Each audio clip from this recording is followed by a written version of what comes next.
On passe à l'interview politique et on est ravi d'accueillir ce matin Adrien Quatennens. Bonjour, bienvenue, député Bonjour. du Nord et coordinateur de la France Insoumise. C'est votre invité, Renaud Pila.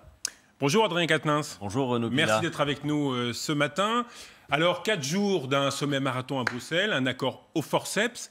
Certains crient ce matin au succès, et vous? Écoutez, ce que nous avons vu pendant ces 4 jours relève plutôt de la réunion de marchands de tapis que d'un véritable Conseil européen. Une nouvelle fois, l'Union européenne a donné à voir son vrai visage. C'est-à-dire que je crois que ce matin, plus personne ne peut encore croire véritablement aux comptines enfantines sur un espace de coopération entre les peuples.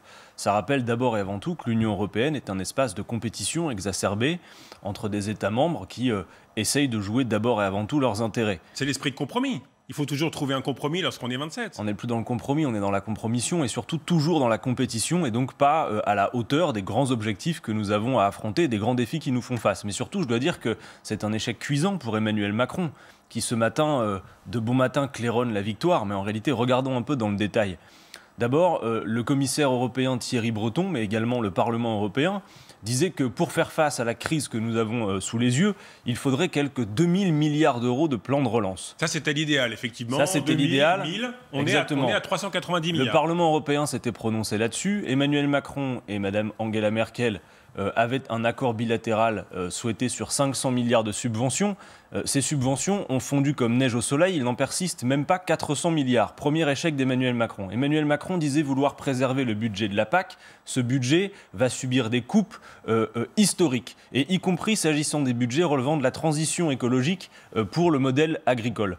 Emmanuel Macron disait vouloir préserver le budget de la santé, notamment du fait que, effectivement, nous sommes en pleine crise sanitaire et l'Union européenne a été défaillante sur bien des aspects. Eh bien, ce budget va être également coupé. Emmanuel Macron disait vouloir s'opposer aux rabais accordés à certains pays, à certains États membres européens. Ces rabais ont été augmentés. Donc il peut toujours claironner ce matin en disant qu'il y a une victoire de sa part. En réalité, c'est un échec cuisant et c'est une nouvelle démonstration que définitivement cette Union européenne, en tout cas telle qu'elle fonctionne aujourd'hui, est un espace de compétition et pas un espace de coopération entre les peuples. Mais Adrien Quatennens, quand on négocie, il faut quand même que chacun fasse un pas pour obtenir quelque chose. On partait de 500 milliards, on arrive à 390 milliards. C'est déjà pas si mal, non? On ne peut pas même pas se réjouir de ça? Alors écoutez, d'abord, ce qu'il faut regarder, moi je veux bien me réjouir avec vous. Si vous voulez simplement qu'on se réjouisse ensemble, on peut le faire. Mais on serait, je pense, à côté de la réalité. Non seulement compte tenu des montants considérés et au vu de la vague et de la crise que nous avons à affronter, mais surtout de la nature même de ces milliards d'euros. Parce qu'il ne s'agit pas de nouveaux fonds propres, comme l'avait d'ailleurs souhaité Emmanuel Macron. Il s'agit en réalité de subventions ou de prêts qui vont devoir être remboursés. C'est-à-dire qu'en fait, on va accroître l'endettement des États membres qui vont devoir rembourser. Ça veut dire donc demain que ces subventions et ces prêts vont être conditionnés, tenez-vous bien, à de nouvelles politiques d'austérité. D'ailleurs, Bruno Le Maire, hier, chez une chaîne concurrente, disait la maîtrise à venir des dépenses publiques. C'est-à-dire que c'est de nouvelles politiques d'austérité qui seront promises. J'entends vos critiques. Cela dit, vous parlez de subventions. Il va y avoir pour la première fois des centaines de milliards de subventions, c'est-à-dire non remboursables, avec ce qu'on appelle une mutualisation des dettes, c'est-à-dire que l'ensemble des pays, qu'ils soient riches ou moins riches, vont s'endetter en commun et ne pas avoir à rembourser pour les pays les plus pauvres. C'est ce qu'on appelle la solidarité. Ça devrait vous toucher quand même. Il n'y a pas de solidarité européenne, parce que contrairement à ce que vous dites... Les subventions, elles ne seront pas remboursées. Mais si, les États européens vont s'endetter en commun, mais ces montants devront être remboursés. Il ne s'agit pas de ressources propres, de nouveaux fonds propres de l'Union européenne. Pour être très clair... C'est la Commission qui va rembourser, c'est pas l'Italie, le Portugal ou l'Espagne. Non, la Commission, que va-t-elle faire? La Commission, elle va regarder dans le détail les plans de relance nationaux et elle va dire, eh bien là, c'est conditionné à de futures politiques d'austérité. Vous savez, pour être très concret, parce que tout ça est technique et peut-être que les téléspectateurs ont du mal à suivre. Par exemple, si nous avons perdu en 15 ans 69 000 lits dans l'hôpital public en France. Ça n'est pas le fruit d'un hasard. C'est notamment le fait que depuis des années, la Commission européenne, la même que vous évoquez, a demandé aux différents États membres de faire des économies sur la santé pour maîtriser les dépenses publiques, comme il fait de bon ton de le dire et comme le disait encore hier Bruno Le Maire. Eh bien, faire des économies dans le secteur de la santé, c'est par exemple 69 000 lits d'hôpitaux en moins en 15 ans en France, et donc le résultat que l'on voit quand une épidémie comme le Covid arrive. Donc Mais dans cet accord, c'est l'accord de ce week-end, il n'y a justement pas de droit de veto de la part de pays membres vous avez raison. Sur les subventions. Il n'y a pas de veto, il y a juste un droit de regard. De la Commission européenne. Et justement, il n'y aura pas de programme d'austérité qui conditionne des prêts. Ce sont des subventions, c'est de l'aide. Ça ne s'est jamais fait. Ça devrait quand même vous... Vous trompez, Renaud Pilat. Je veux bien, si vraiment le programme de la matinée, non, mais se réjouisse, sortez les trompettes, prenons les confettis et allons-y, faisons la fête ensemble. C'est pas se réjouir. Moi, je veux bien me réjouir avec vous. C'est voir s'il n'y a pas une étape qui est du jamais vu. On le dit, depuis 50 ans, c'est du jamais vu. Après, il y a des critiques que vous avez faites qui sont justes sur la baisse du budget européen. Emmanuel Macron veuille se sauver la face, mais quand on vise normalement 2000 milliards pour un plan de relance, qu'on parle de 500 milliards, qu'on fondu comme neige au soleil, il en persiste 390. Qu'on dit vouloir sauver le budget de la PAC, qui, vérifiez-le, subit une coupe historique. Qu'on dit vouloir un budget de la santé qui subit des coupes historiques. Ça n'est pas une victoire, c'est un échec cuisant pour Emmanuel Macron. Et qui plus est, je vous le dis, ces montants qui sont dérisoires à l'échelle de l'Union européenne vont être conditionnés, effectivement, non plus à des droits de veto, mais à un droit de regard de la Commission européenne qui va faire en sorte que demain, de nouvelles politiques d'austérité vont être appliquées, qui vont nous mettre en situation de plus grande fragilité et de plus grande vulnérabilité, comme ce fut le cas face à cette crise sanitaire. Et pour faire un peu œuvre de pédagogie aussi ce matin, on a beaucoup parlé là dans les 24 dernières heures de la bataille entre guillemets entre les pays frugaux. On a parlé aussi du club des radins. Les Pays-Bas, l'Autriche, effectivement. Ceux qui disent-ils gèrent beaucoup mieux leurs deniers publics que nous depuis 30 ou 40 ans. Eh bien, il faut regarder dans le détail. Parce que, voyez, certains d'ailleurs dirigés par la gauche social-démocrate ou par exemple les Verts en Autriche. Ils sont alliés avec... Prenons l'exemple des Pays-Bas, Renaud Pilat, parce qu'on en a beaucoup parlé. Les Pays-Bas, qui prétendent être contributeurs nets au budget de l'Union européenne, profitent à plein de la construction européenne et notamment d'avantages fiscaux. Vous avez des entreprises qui s'installent aux Pays-Bas uniquement pour des raisons fiscales. On estime à environ 15 000 le nombre d'entreprises considérées, vous savez, comme de simples boîtes aux lettres aux Pays-Bas. Et compte tenu de ces avantages fiscaux, eh bien, les Pays-Bas en tirent un bénéfice de 10 milliards. Si vous retirez ces 10 milliards de leur contribution au budget européen, ils ne sont plus contributeurs nets. Donc les donneurs de leçons, ça suffit. Ce qui aurait dû être à l'ordre du jour de ce Conseil européen, et là, ça aurait été pour le coup un jour historique pour l'Europe, comme le disait Emmanuel Macron, c'est si nous avions su nous accorder sur le fait de dire les dettes qui sont contractées sont impayables, il faut les classer en dettes perpétuelles à taux nul. C'est une manière technique, en quelque sorte, les annuler pour donner de la respiration et pouvoir faire face aux prochains défis. La transition écologique devant nous... On voit que vous auriez fait différemment. On aurait surtout souhaité faire en sorte que cette Union européenne soit à la hauteur des défis futurs que nous avons à affronter, au premier desquels le changement climatique, qui vont nécessiter de l'investissement public massif. On va revenir aux investissements et au plan de relance. J'aimerais parler maintenant d'un sujet qui nous touche tous, notamment depuis hier, c'est le port du masque. Le port du masque obligatoire dans les lieux clos.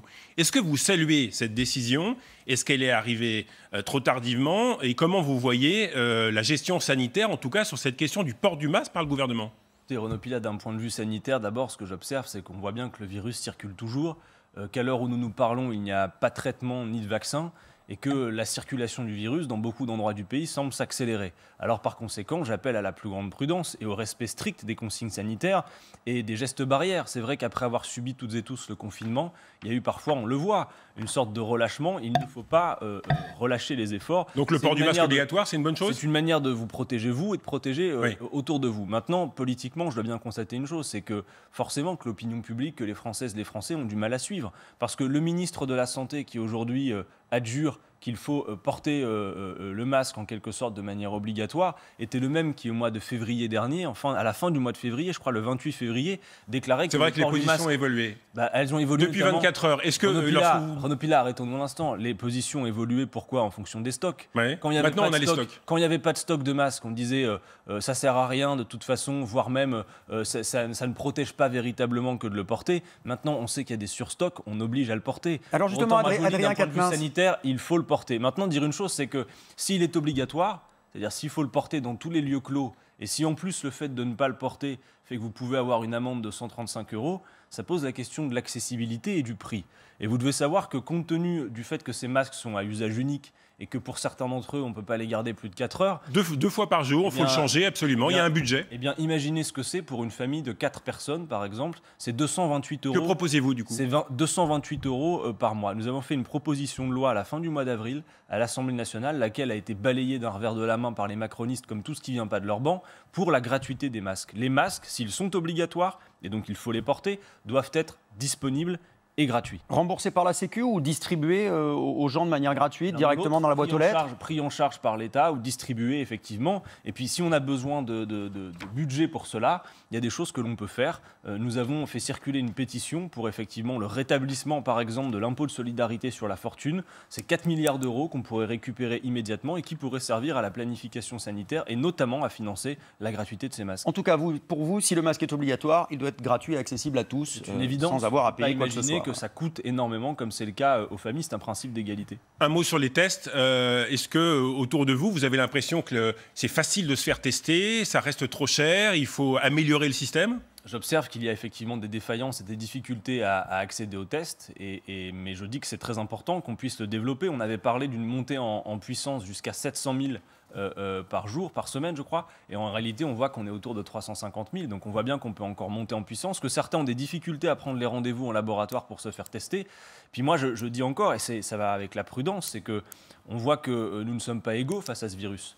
Et qu'il y a parfois des séquelles. Moi, j'ai des gens dans mon entourage qui ont une forme finalement assez banale, mais qui, plusieurs semaines après leur guérison, conservent des symptômes, par exemple la perte de goût et d'odorat. Donc voilà, ce virus est là. Nous devons nous habituer à vivre avec et à prendre toutes les précautions d'usage. Mais le gouvernement, lui aussi, ne doit pas, en quelque sorte, aborder cette nouvelle vague, si on considère que c'est une nouvelle vague, comme il a abordé la précédente. Ça veut dire qu'il faut organiser, planifier. Il faut donc la disponibilité et la gratuité des masques, mais il faut aussi veiller à ce que nos hôpitaux, nos services publics, soient prêts à affronter éventuellement cette seconde vague. Renaud Pilat, je crois que les Français ne supporteraient plus de voir une nouvelle fois leurs soignants en sac poubelle, comme nous l'avons vu quand il manquait de surblouse. On nous a promis plus de moyens. Il y a le Ségur de la santé. On verra ce qu'il en est à la rentrée. Regardez, attendez, Renaud Pilat, Ségur de la santé, si on peut juste en parler un instant. Tous les soirs, pendant cette crise sanitaire, les Français, le soir à 20h, ont eu à cœur d'applaudir le personnel de santé de ce pays. Moi, je les invite à poursuivre leur soutien sur les revendications que porte le personnel de la santé. Je prends juste un exemple parce que le Ségur... Rapidement, parce que j'ai encore pas mal de questions. Mais dites-vous une chose. Le personnel de santé n'a pas attendu le Covid pour porter des revendications. Ça fait longtemps qu'ils demandent des augmentations de salaire et je pense que tout le monde voit bien que leur rémunération n'est pas au niveau d'un grand pays comme la France en réalité. Ils demandaient 300 € d'augmentation par mois, vous vous en souvenez. Le gouvernement ne leur accorde que 180 € et encore, il ne revalorise ni en juillet ni en août, contrairement à ce qu'il s'était engagé à faire. Et de septembre à février, il va leur accorder seulement la moitié de ce montant. Renaud Pilat, faites un calcul de coin de table. En procédant de la sorte, le gouvernement récupère sur le dos du personnel de santé les 3/5 de la prime de Covid qu'il leur avait attribuée. C'est scandaleux. Puisque vous parlez du gouvernement, on a presque un mois de nouveau gouvernement, Jean Castex. On a eu des priorités. On a par exemple la transition écologique. On a le retour du plan, au commissariat au plan. On a les territoires. On a plus de dialogue. On a, certains disent, un virage social. Vous avez un autre regard par rapport à Édouard Philippe ? Écoutez, ce que j'observe. Vous souriez là quand je dis ça. Je crois que c'est le virage social qui a fait sourire Adrien Quatennens. Ce que j'observe d'abord, c'est que lors de sa dernière allocution présidentielle pour le déconfinement, Emmanuel Macron nous avait donné à toutes et tous rendez-vous à la mi-juillet. On allait voir ce qu'on allait voir, la réinvention de grandes annonces. Très franchement, comme moi, vous avez écouté l'interview présidentielle de la semaine dernière et le discours de politique générale du Premier ministre.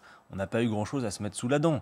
À part l'annonce du port obligatoire du masque prévu initialement au 1er août et qui a été avancé, tant mieux, et le discours de politique générale qui nous a annoncé simplement la création de ce haut commissariat au plan, nous n'avons pas eu grand-chose à nous mettre sous la dent. On a un plan de relance de 100 milliards. Alors, un plan de relance, 100 milliards, mais c'est intéressant. Dont 30 à 40 milliards pour la formation, pour l'aide à l'industrie, pour le chômage partiel. Est-ce que c'est des choses que vous approuvez ? Alors, ce qui est intéressant, et que j'observe de toute façon, c'est que même si Emmanuel Macron n'entend pas changer de cap et ne remet pas en cause sa politique, on a cette impression que tout lui échappe, qu'il n'est responsable de rien, que les gilets jaunes ou le Covid-19 lui sont tombés sur la tête, mais que sa politique n'a aucune responsabilité là-dedans. En réalité, si, elle en a. Mais il nous dit « je ne change pas de cap ». La réforme des retraites, la réforme de l'assurance chômage, tout simplement, on décale le calendrier. La réforme des retraites mise entre parenthèses. Oui, entre parenthèses. Renvoyée au calendrier grec. J'observe que tout le gouvernement se succède sur les plateaux pour dire que c'est un décalage dans le calendrier, mais qu'elle aura lieu. Je ne suis pas d'accord. Mais surtout, ce que l'on observe, c'est qu'Emmanuel Macron ne change pas de cap. Il veut poursuivre comme avant. Et il dit on va travailler davantage, on va produire davantage. Alors, il y a quelques victoires culturelles pour la France insoumise. Le plan, vous vous rendez compte ? Ça fait des années que vous voulez le plan. Ça fait des années qu'on parle de planification. Et en effet, victoire culturelle pour les insoumis. Emmanuel Macron annonce le retour d'un haut commissariat au plan. Mais ni vous ni moi, à cette heure, ne savons bien ce qu'il s'agit véritablement de planifier. J'attends de voir. De la même manière, vous parlez du plan de relance de 100 milliards. 100 milliards, c'est précisément le montant que la France insoumise se proposait d'injecter pour la planification écologique. Et quand on parlait de ces 100 milliards d'injection pour la planification écologique, on nous riait au nez en disant ce n'est pas possible. Et aujourd'hui, c'est ce qu'ils font. Pas pour la planification écologique. Vous voyez, écologique, vous obtenez des victoires culturelles. Oui, mais alors attendez, je veux voir ce que fait le gouvernement. Sans avoir encore obtenu de victoire dans les urnes. J'ai encore pas mal de questions. Ouais, mais quand dans le même temps, le gouvernement veut continuer avec sa réforme des retraites et de l'assurance chômage, on voit que ça n'est pas à la hauteur. D'un mot, Renaud Pilat, la priorité, ça va être l'emploi. Sur l'autorité, oui, l'emploi. Autre priorité, l'autorité de l'État. Le gouvernement, Gérald Darmanin dit qu'il y a un problème d'autorité de l'État en France. Est-ce que vous, à la France Insoumise, vous considérez qu'il y a un problème en France de rapport effectivement entre l'ordre et la population, un sentiment, on appelait autrefois un sentiment d'insécurité, c'est un sujet pour vous ? Il y a urgence à restaurer la police républicaine. Oui. Moi, je ne fais pas de généralité, mais on sait que nous avons un problème. Quand sur les réseaux sociaux, on voit des centaines de policiers s'adonner à des propos racistes, quand on observe les violences policières, je pense qu'il y a encore quelques années, les violences policières, on pouvait en douter, plus personne n'en doute aujourd'hui. Donc il faut, si vous voulez, réhabiliter le lien entre la population et sa police républicaine. Réhabiliter le terme de gardien de la paix plutôt que de force de l'ordre, Renaud Pilat. J'observe, y compris à l'étranger, des expériences avec des techniques de désescalade qui font que le lien entre la population et sa police s'améliore. Dernière question sur le ministre de l'Intérieur, justement. Hier, une tribune de 200 élus du Nord a apporté son soutien à Gérald Darmanin. Il fait l'objet de critiques jour après jour des associations féministes. Quelle est votre position sur la situation de Gérald Darmanin ? Écoutez, la présomption d'innocence, elle est due à tout citoyen dans ce pays. Ça, c'est une première chose. Après, on peut apprécier politiquement tout de même le choix qui consiste à nommer ministre de l'Intérieur quelqu'un qui fait l'objet d'accusations de viol. C'est un choix politique d'Emmanuel Macron. Il l'a défendu en plus de manière assez étrange à la télévision, en parlant d'une discussion d'homme à homme. Moi, je comprends tout à fait... Cette expression vous a choqué ? Mais bien évidemment, je comprends tout à fait l'émotion suscitée dans le pays et le fait que les militantes et militants féministes dont je suis soient absolument vent debout. C'est normal. Pour autant, oui, je pense que tout le monde respecte la présomption d'innocence dans ce pays, mais le choix politique qui consiste à nommer ministre de l'Intérieur quelqu'un qui fait l'objet d'accusations si graves est un choix hasardeux. On aurait pu attendre effectivement que l'enquête éventuellement avance et que Gérald Darmanin soit mis hors de cause. Je trouve que le choix qui consiste à assumer bec et ongle de le nommer ministre de l'Intérieur est un choix hasardeux. Dernière chose, est-ce que pour vous, il devient trop fragile politiquement pour assumer sa fonction, Gérald Darmanin ? Écoutez, le seul fait que tous les matins à la télévision, on interroge les responsables politiques sur ce qu'ils pensent de sa présence au ministère de l'Intérieur, le seul fait que ça fait un mois, vous dites, de ce nouveau gouvernement, qu'on en parle tous les jours, est bien une fragilité politique, je le pense. Adrien Quatennens, merci d'être venu ce matin sur LCI. Merci de m'avoir invité.